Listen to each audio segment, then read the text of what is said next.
Hello, good afternoon. Welcome to the City Futures Research Centre Seminar Series. I'm Dr. Richard Billingsley.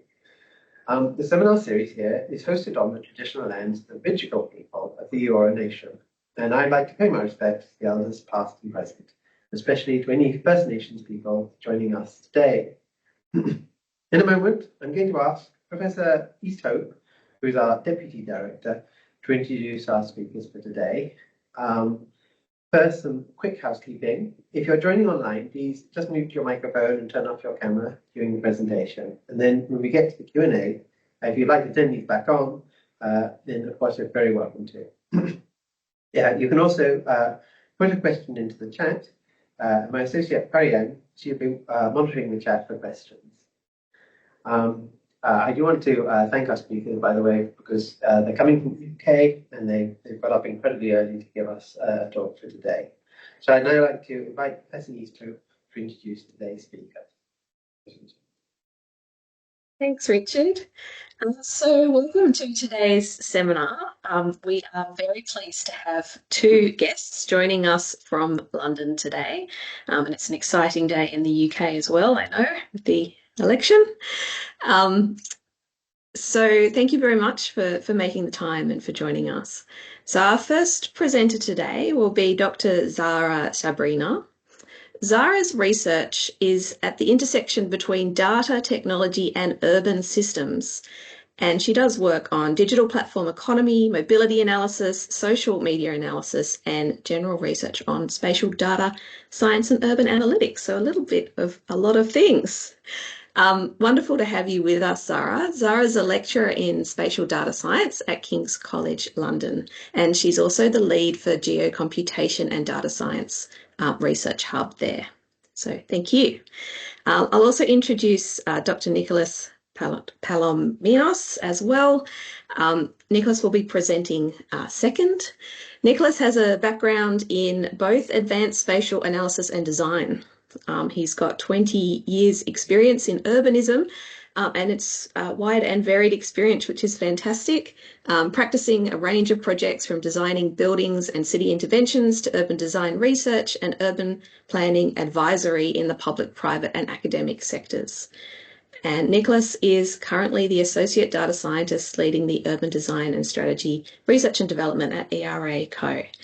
So without further ado, I will pass to Zara for the first presentation, and we will wait until the end and have questions for both presenters at the end. Is that okay? Okay, excellent. Yeah.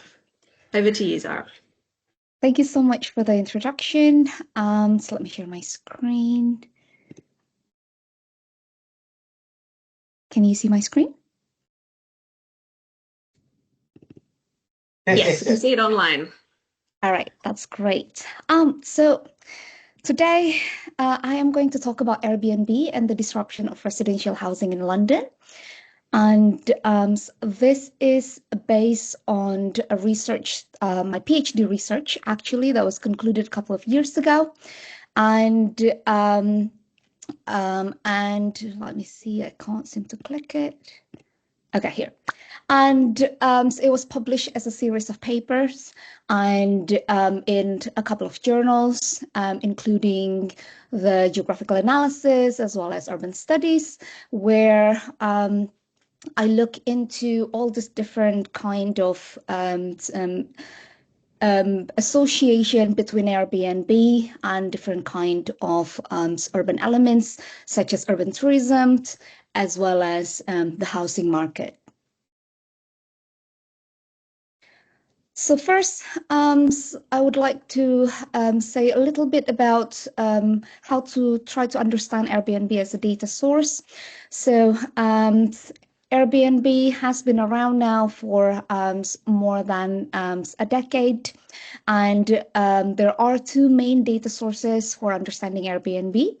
The first one is the Inside Airbnb, and the second one is the AirDNA.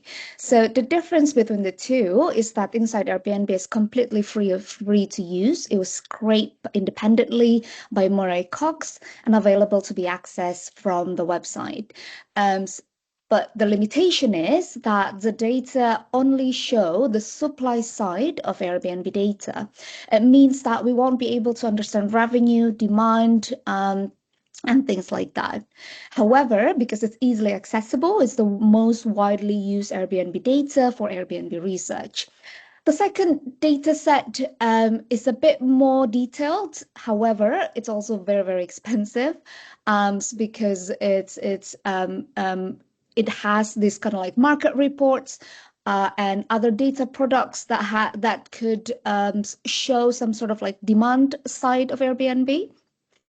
It also tracks the daily performance over 4.5 million listings. There's a lot of data available. I have used both of this data. I looked into both the limitation as well as the advancement of these two data. But for today's presentation, I'm going to show the one that's actually using the free one, which is the Inside Airbnb one. So Airbnb itself has grown quite exponentially in London since it first started in 2008 until 2024. It has seen a huge growth. This is the area of central London where it just started with a couple of listings, and then now it's quite dense in terms of the Airbnb location. And so the first thing that I'm going to talk about is Airbnb and urban tourism, and look at the relationship between the geographical location of Airbnb and how it relates with the location of urban tourism. So we look at the location of Airbnb listings and try to link it with the location of hotels, food and beverages establishments, so restaurants, cafes, and so on, and access to public transport. And we would like to identify what are the city elements that might be associated with the locations of Airbnb. So the method that was being used is geographically weighted regression. I'm not sure if you're familiar with geographically weighted regression, but it's quite an established method. The idea is that when you're dealing with spatial data, lots of the assumptions of non-spatial data is going to be, for example, if you have non-spatial data and you do regression analysis, there are lots of assumptions associated with it. And so, for example, assumptions of that the data is independent and so on. However, when dealing with spatial data, the data is mostly usually are not independent, they're also correlated. And so traditional weighted regression may be limited when all these processes vary by context or vary by location. So geographically weighted regression captures this, what it's called a spatial heterogeneity, which means that the process has variation by spatial context. And so if you have something that is closer together than it tends to be more autocorrelate. There is more autocorrelation.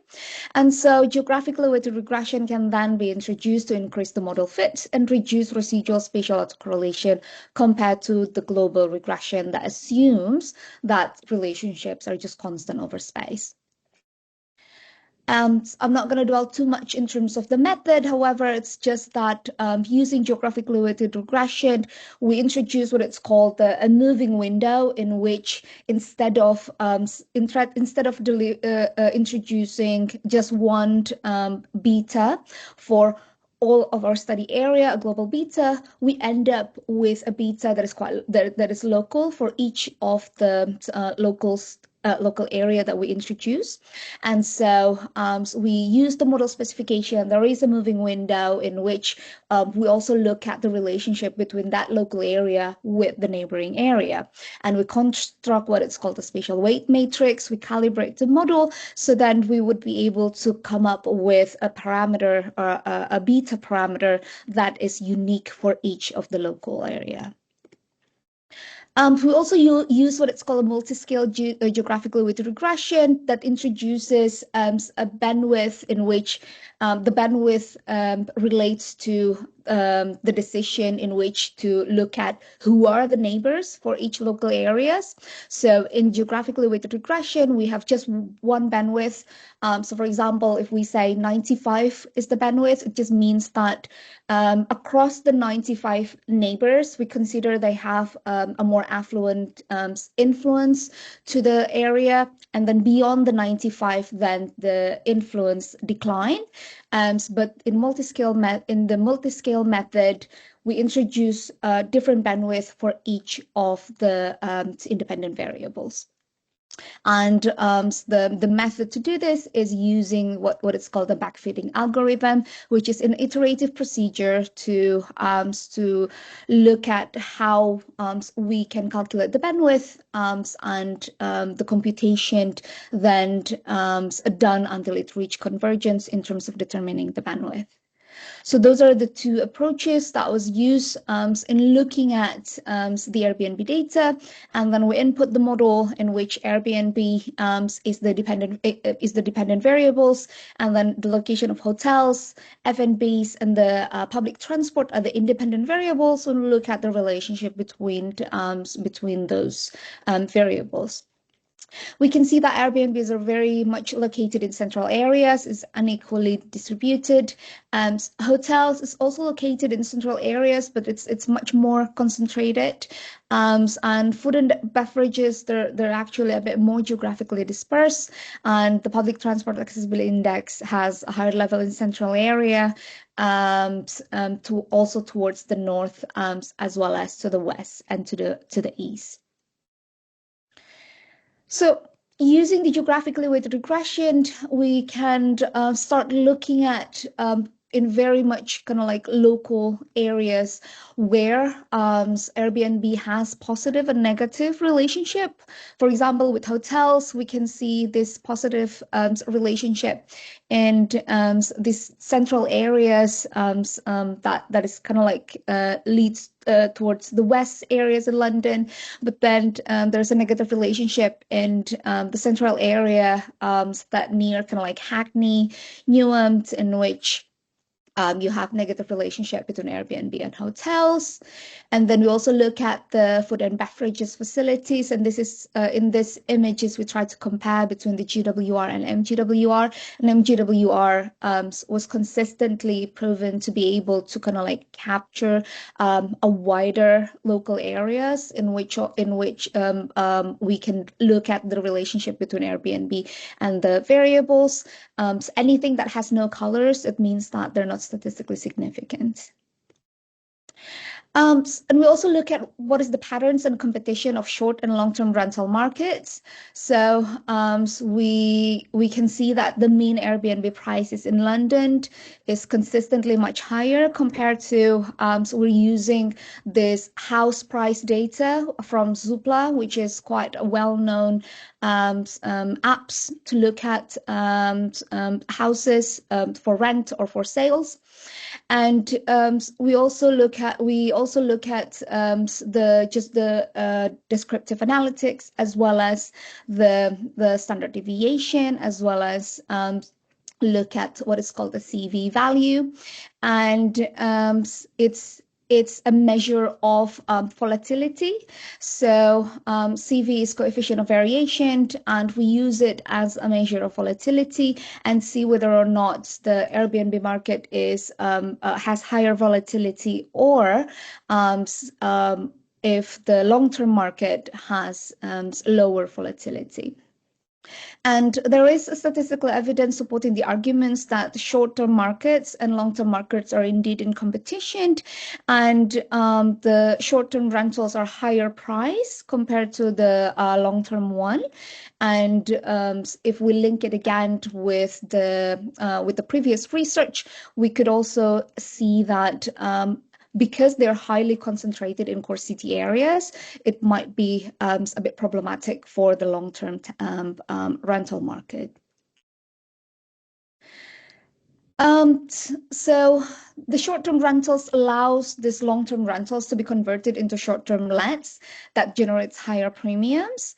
And this type of short-term platforms such as Airbnb have created kind of like this flexibility for property owners, making it easy to follow to existing demands, adjust prices, and avoid lease-related loss.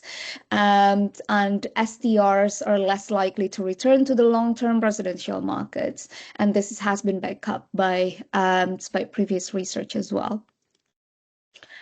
So this is the comparison between the Airbnb price per bedroom and the Zoopla, the long-term market price per bedroom in terms of London. We see that not all of the areas have Airbnbs in London, so we can compare it with the long-term market. And we can still see that the higher price, both for the long term and short terms, kind of like still concentrated in the central area, which makes sense. And also the western part has a bit of a higher price as well. So then we also look at the potential disruption in the London housing market. And so what are the impacts of converting residential homes to short-term rentals, especially in cities where the rental market is extremely heated? So we know that London has been facing what is called a housing crisis. And the question that we would like to throw is that, is Airbnb an additional contributor to the housing crisis? We look at the Airbnb and any potential distortion of the housing market, because then anything that might create distortion of the housing market might have a knock-on effect of the overall market, because then London really heavily relies on private rented sector, and this is the least secure type of tenure. Landlords can remove tenants, they can exercise sharp increase with little notice, so they are less protected. People in the private rented sectors are less protected. So here we look at how the how the long-term rental market prices looks like based on the changes from 2012 to 2017. There's a lot of changes happening, especially towards the eastern part of London, because there's a lot of redevelopment and such.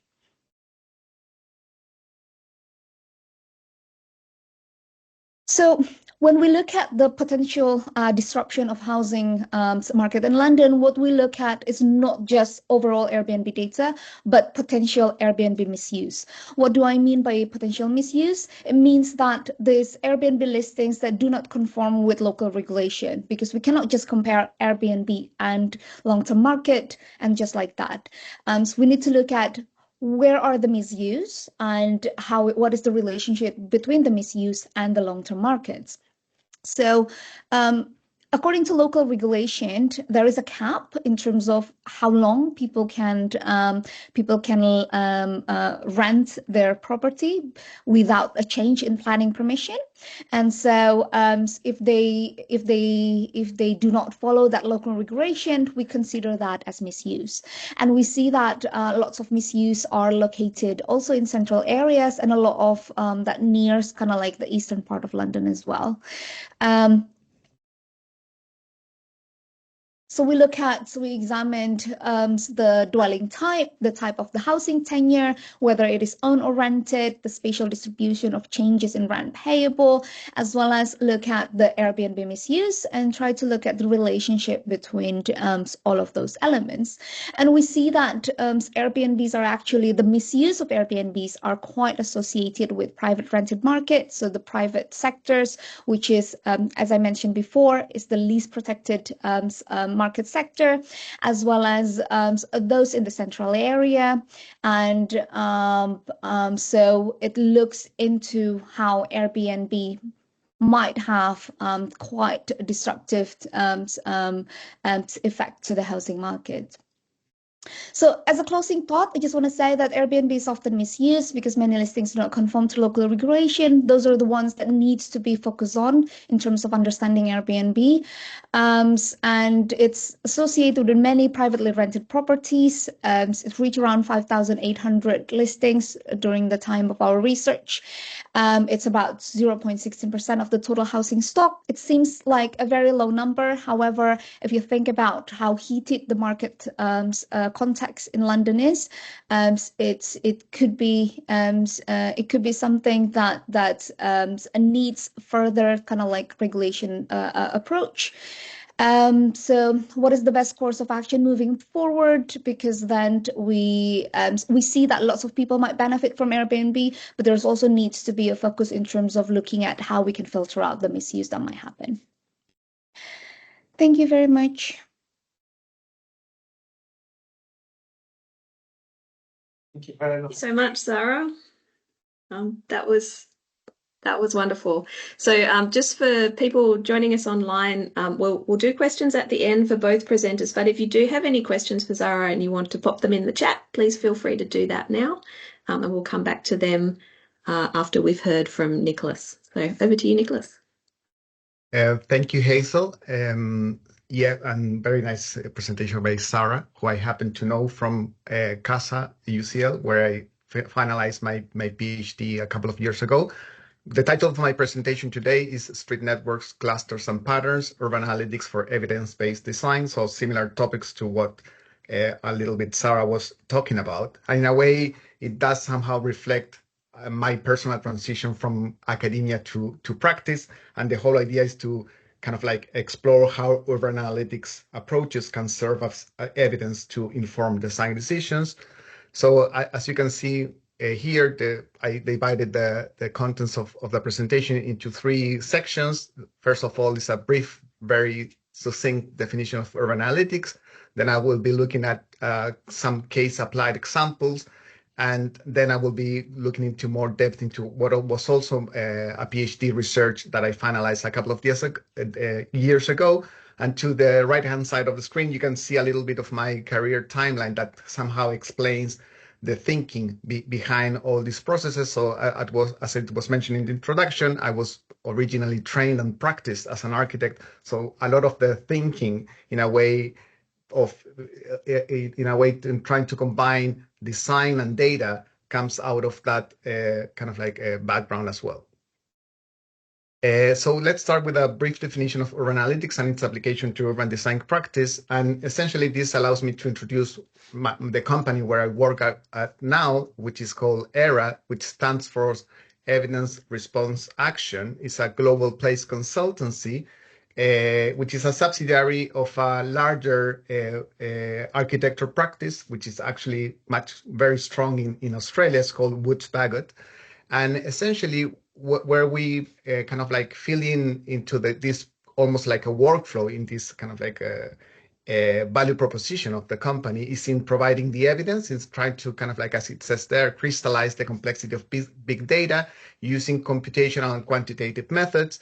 And in a way, the definition of urban analytics fits very well into this. And I take inspiration from a definition developed by Mike Buddy in his editorial to the Urban Analytics and Science journal, where he in a way suggests that it's the application of these several methods to advancing and augmenting the understanding of the spatial and morphological structure of cities and regions.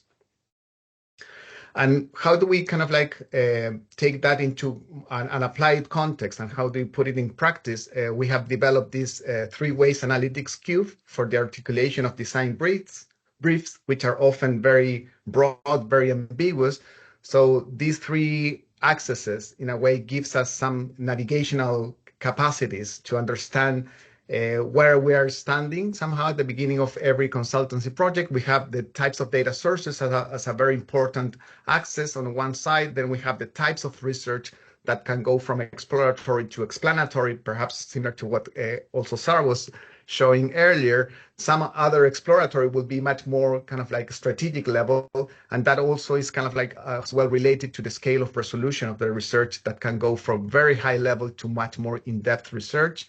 And as you can see on the right-hand side diagram, in a way that illustrates our data design relationship research trajectories, where we can very easily start with a broad brush of global benchmarking, for example, to understand through comparative analysis the context of a place.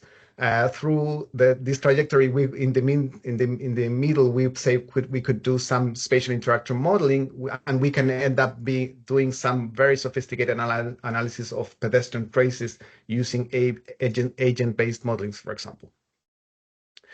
But that's kind of like one of the aspirations. But then in reality, it is illustrated somehow here, which is inspired by creative analytics in a different industry, in the gaming industry, which is, I believe, is similar to the architecture practice industry, which is another creative industry.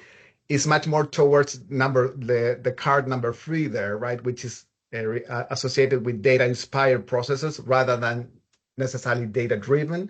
You can kind of like associate each of these approaches to different kind of like stages of the research, of the consultancy, but also of different industry. And in a way, it has been kind of like a little bit of a challenge and a nice challenge for me to kind of like identify what is the ask, right? What is the kind of like the questions that want to be addressed, and how kind of like also these types of approaches can be embedded and connected to other types of approaches that are much more intuitive and much more related to human decision making.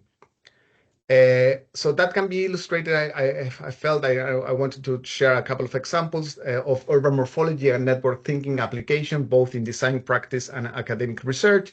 And this was a recent exploration that I happened to develop to understand the pattern of connections between places. This was built all on top of open data, a very, very kind of like freely exploratory type of research, where we go from layer 0.01 to layer 8 there in those diagrams.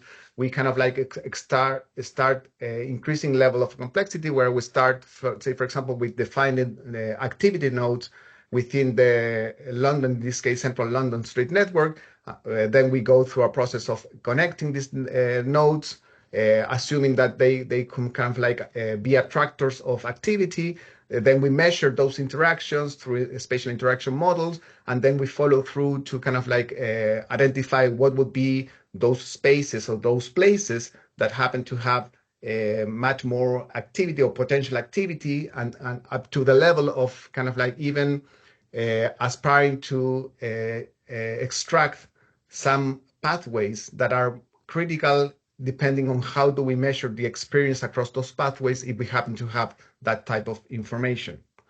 So the whole process is kind of like going from a very descriptive process to, as it says there, to identify critical types of pathways that could be kind of like inspiring other decisions, such as, say, for example, micromobility corridors, cycle lanes, or even how people can route their walking trips between stations or between activity nodes.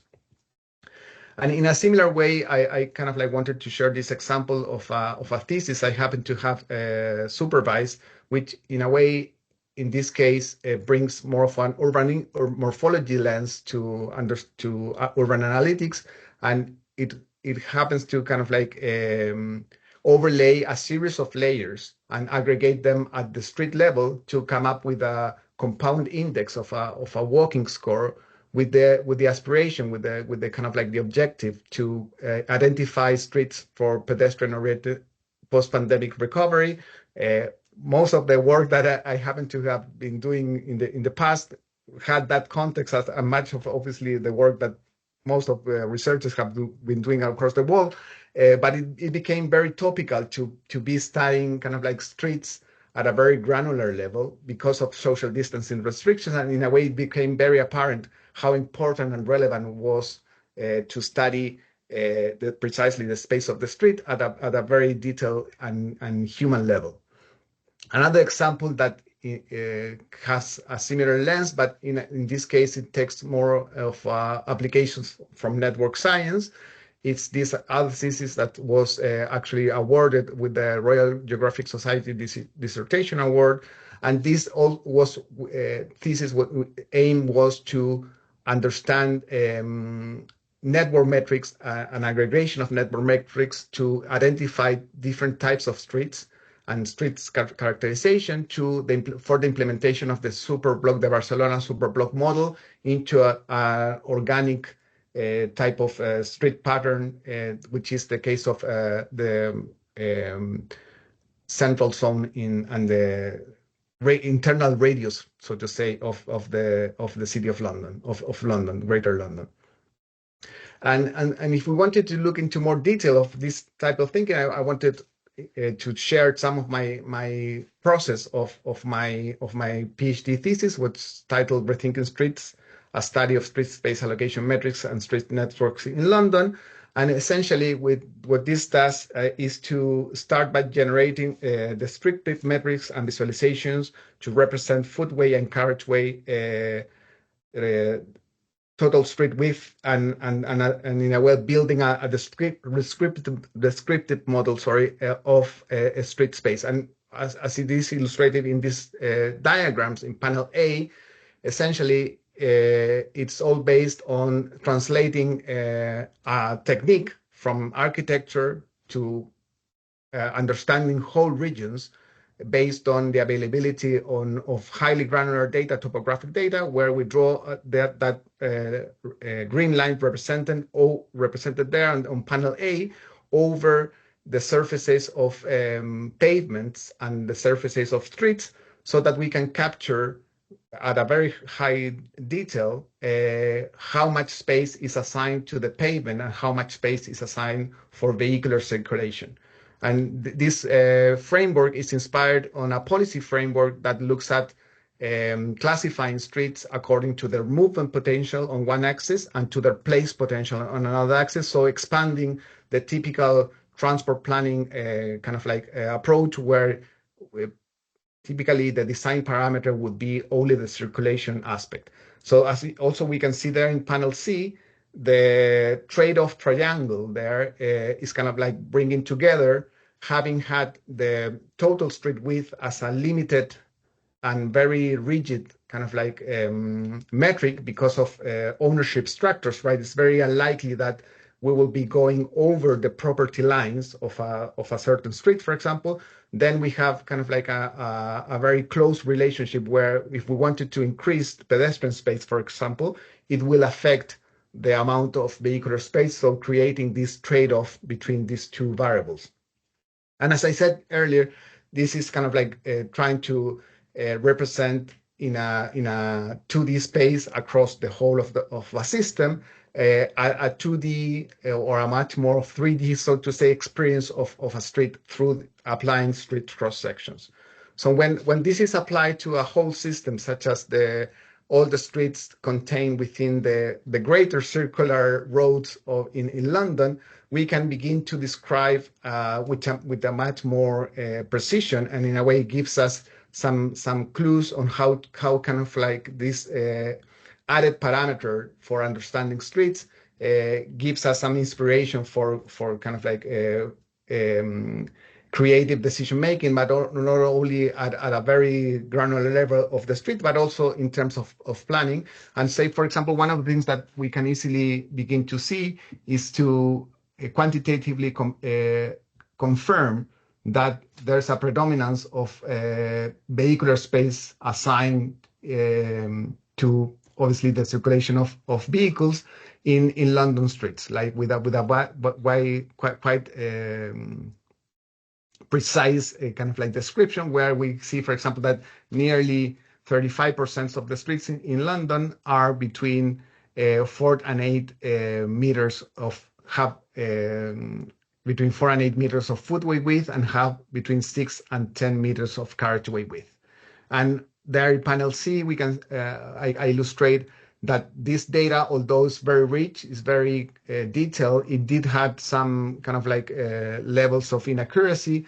And so I did process an assessment of the data of the results, obtaining an 88% of accuracy of this street space allocation metrics. And that's kind of like the starting point, which can take us to identifying different street types. So typically coming out from planning structures, we will have local, secondary, major, intermediate type of roads. But then when we start combining these metrics and we applied a clustering of these two combined metrics, we can start beginning to see that, say, for example, residential streets that are described here, for example, in cluster 1 and cluster 6, represent there are two types of local roads that kind of like are represented by cluster 1 in this case, with 88% of the roads here, looking at the whole area of the study. But also there's a very highly representation of the same types of streets in cluster 6, which begins to tell us that there's not just one type of local street. So again, here the aspiration is that how can we kind of like take this type of descriptions to inspire, for example, policy framework or interventions that take this into consideration and not just previous ways of and typical ways of classifying roads. And a next step is to take this into a much more what-if type of intervention. This is kind of like aiming to identify which street segments should be, say, prioritized for street space reallocation. And this exercise basically connects all the 300 railway and underground stations within the circular ring, the internal circular ring, and to identify critical pathways that then are kind of like conceptualized of 8 boulevards, which is this minimal network connecting all these stations through these critical pathways.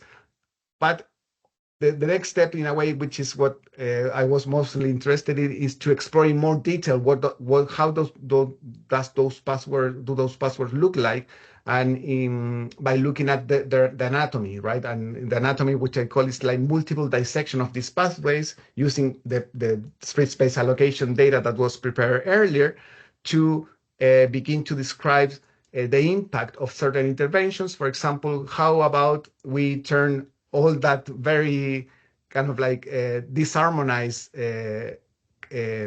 width of carriageways into 2 lanes? What will happen and what will be the impact on the remaining space, which is the represented in blue in this diagram, and the same case for the 1-lane scenario. And we see, for example, here that for 2 lanes there will be an increase or a gain in 73% of active travel space, and so on. And that same thinking was explored in a paper that was kind of like developed afterwards, where I looked at using street space allocation as an impedance to measure impedance of pedestrian walking around all the stations in London. And in a way, through a similar thinking, we can see how the initial, say, service area represented here in this diagram in gray can be expanded quite dramatically in some cases to even duplicate the extent of the service area by reducing the impedance that is assumed to happen when you have 2 narrow streets. So with the same thinking, when we increase that the pavement width, for example, the impedance is reduced so that the reach of the service area can be increased. And that happens to obviously happen with much more importance in some of the central stations around London, and those who have this kind of like current situation and the opportunity to have those street space reallocated. And so what were kind of like, and this is kind of like to begin to close the presentation, what were some of the applications of street space allocation analysis? It happened to have had to be converted into or form part of what's called a healthy streets index. As I mentioned earlier, this was done during the pandemic, so it was very topical to kind of like begin to want to describe, all the boroughs wanted to describe, because of the imminent implementation of reallocation of street space, better environments for people to experience not just their immediate urban environment, but also high streets, and where they could keep social distancing within pavements, but also there was a very notable trend in the implementations of new cycleways. Well, that Healthy Streets, for example, initiative brings together different multivariable data sets, such as, for example, air pollution, connectivity with street space allocation to identify which streets are more healthier than others.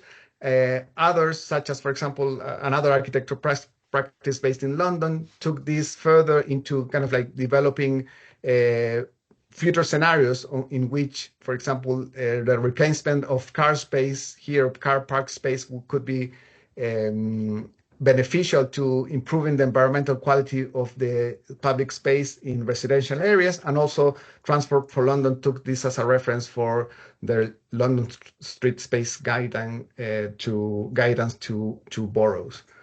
And what I thought is still kind of like a little bit of a working process because of this trend of rethinking how do we kind of like use and establish the assignation, right? The designation of space, of public space, in terms of the distribution, right? Or in terms of precisely the street space allocation, is related to the trends the new trends in urban mobility and related to urban justice. So, for example, we can see examples that where size and speed matters, right? We have increasingly a trend of private vehicles becoming bigger.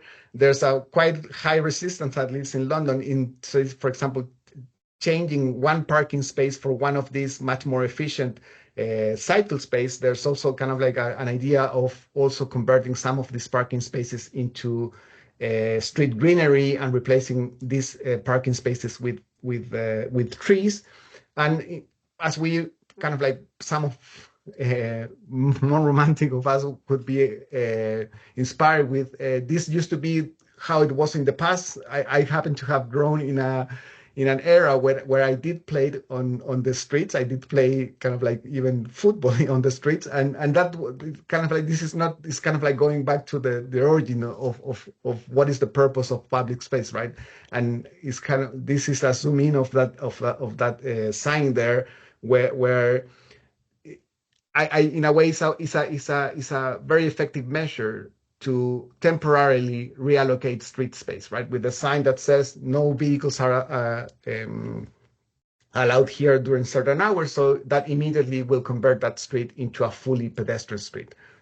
And the last diagrams there is again looking, as I said, on embracing new forms of technologies, and in a way this thinking of reprioritizing the ladder, right? The pyramid, the transport pyramid, where pedestrians and then public transport and bicycles become those modes of transports that are assign the most space and the better quality space for fulfilling their purposes.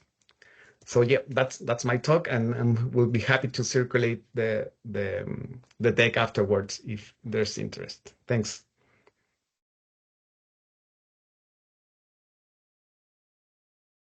Oh, well done. Thank you so very much. That's brilliant.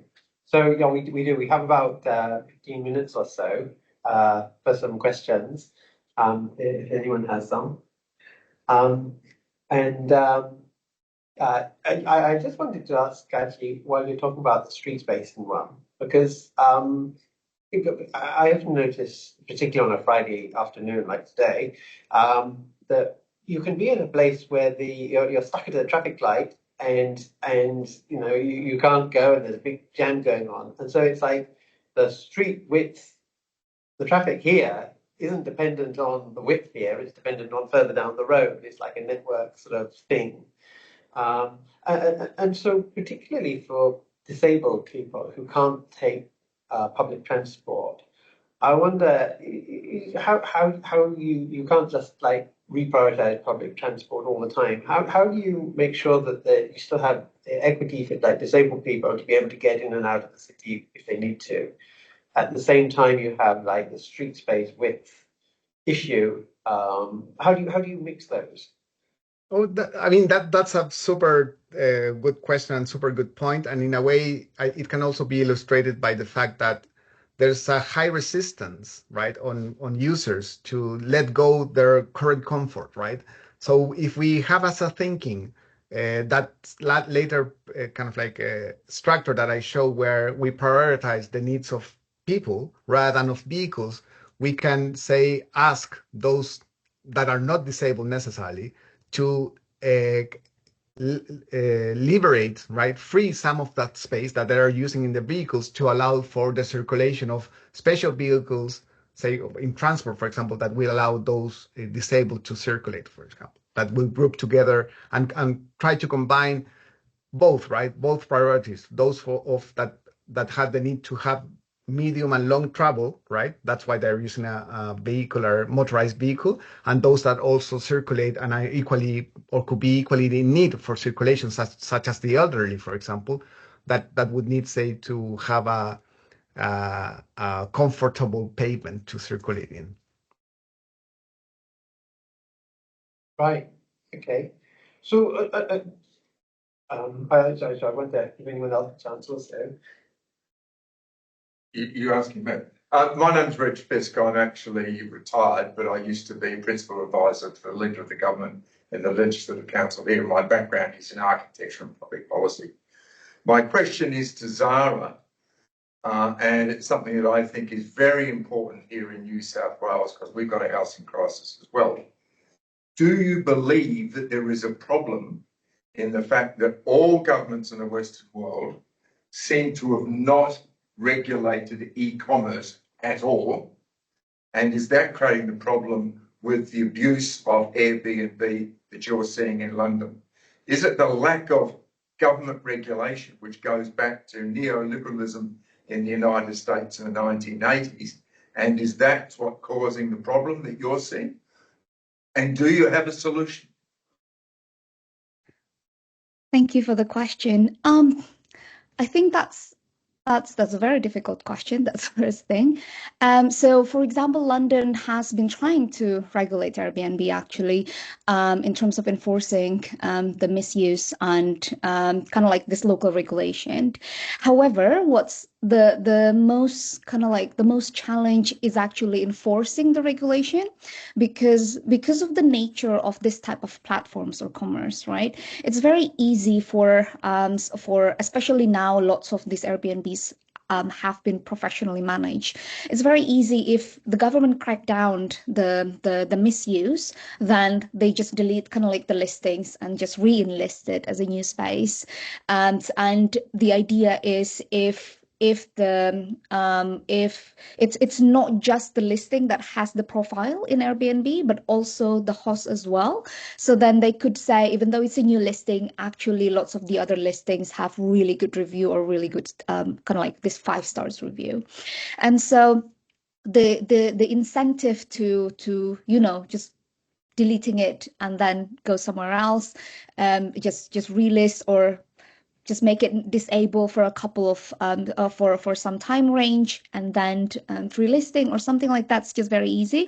So then cracking down the misuse is very hard to do, and the government just simply doesn't have the resources to be able to enforce the regulation. So then even though the regulation is in place, it's not going to do much unless they are being enforced. So now only a couple of councils have the ability to do so. If they have the resources, they would be able to take kind of like this concern from the neighbors, for example, that because of the noise complaint or something else, they would be able to know this is actually a professionally managed Airbnb. They do not have the permit to do so and all that. They will be able to do, they would be able to kind of like go and do something about it, enforce insurance, for example, because it's different if it's a private, if you just live there or if it's rented by Airbnb. However, again, the enforcement is really hard. So I think in terms of the solution, it's there is no kind of like this one step solution. I think there needs to be lots of people actually sitting down together in terms of trying to figure out, there are lots of knowledge that needs to be gathered to be able to understand the context, to be able to then create something that can actually be enforced. But I think that's mainly my take on it in terms of it's there is a problem and the solution is not very easy to be done. But I think the keys in terms of the enforcement of the regulation itself. Thank you. But do you think there's even a role for like, because it's Airbnb, it does really, there's a real high housing crisis and Airbnb seems to be a big factor in that. Do you think there's a role for even some sort of taxation on the web providers of these things so that they have to sort of charge some sort of gap between how much the landlord gets and how to somehow sort of reduce the demand for this by upping the price? Is there some way that they could tax it? Is that a route towards the goal? So that's also a bit tricky because then essentially Airbnb, and this is the same with a lot of different type of digital platforms, right? Airbnb would be they don't actually have the what is it, the property. They do not own them. They just link between the customers as well as like the host and the guest. And so even in terms of determining the price, they do not take part in terms of determining the price. The thing is they can suggest price for the host. So this is the suggested price based on your location, based on your kind of like property, 2 bedroom, 1 bedroom. But the hosts do not have to actually follow that from Airbnb. It's by the host that they say, oh, this is this amount of money and that amount of money. They can suggest the kind of like flexible pricing and all that. They can implement that, but Airbnb cannot enforce that. So then I think it's tricky in that area in which first the government, if they want, please make the data transparent, then they can hide kind of like under this, say, well, we don't actually own the property, we're digital platforms. And this is so the rules is kind of like tricky in that sense. And it's not just Airbnb, but all type of digital platforms. When the government is trying to regulate it, they go into this area in which, well, we don't actually own the property, we don't actually determine the price, and all that. However, if there is perhaps some sort of a very clear rules in terms of, oh, the price include taxation in which Airbnb agreed to pay to the government, and it's kind of like centrally by Airbnb, which I don't think it's likely that Airbnb would want to do that, then that might work. However, it's getting kind of like Airbnb is a big company and all that. It's getting them to be able to do so might be a bit tricky. I noticed that Leo Meng's put their hand up. I'm just wondering if they've got a question or so. Oh, yes, thank you so much. I think Parian has put her hands up first. Maybe we'll let her to ask the question. Yeah, thank you. Thank you both for the great presentations. And I have a question for Zara. I'm doing my PhD, and part of my research is on Airbnb. And what I noticed is that Airbnb listings could be very localized. It could be like extremely concentrated in a matter of like blocks within a neighborhood. And I'm not a like modeling and quant methods expert. And the question I have for you is that, does your model include these kind of like very micro scale implications of in those areas that Airbnb is very concentrated? Because from your maps and what you showed, I understood that you're looking at the metropolitan kind of scale. I want to know, is those like very localized geographies of concentration, are they included in your research? And if yes, does your research show that the impact on those areas have been higher or like more dramatic than those areas with lesser concentration? Yes, and thank you. So I think the idea is that because Airbnb is very unequally distributed, as you said, it's concentrated and it's mostly concentrated in areas in that experience kind of like this massive overlap between demand from long-term renters as well as short-term renters. That's why I applied the geographically weighted regression, which is a local type of regression. So I would be able to actually look at so I'm using LSOA scale, which is the London local super output area, and then it's around like 1,500 in terms of population in each of the area.